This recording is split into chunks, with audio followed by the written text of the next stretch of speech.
नमस्कार दोस्तों, आप सभी का स्वागत है आपके अपने चैनल भोजपुरी स्मार्ट न्यूज़ में। तो दोस्तों, आज की खबर है भोजपुरी सिनेमा से जुड़ी दबंग super trending star Khesari Lal Yadav ji के बारे में।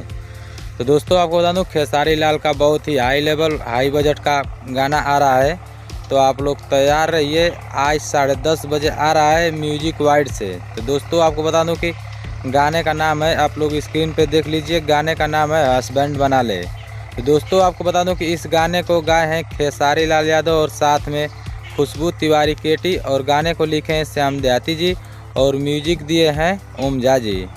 और आपको बता दूं कि इस गाने में मॉडल हैं प्रभाजोत कौर, बहुत लाजवाब एक्ट्रेस हैं। तो आप लोग ज़रूर से देखिएगा गाने को। म्यूजिक वाइड से आज सुबह में 10 बजे आ रहा है, तो आप लोग तैयार रहिएगा म्यूजिक वाइड चैनल पे।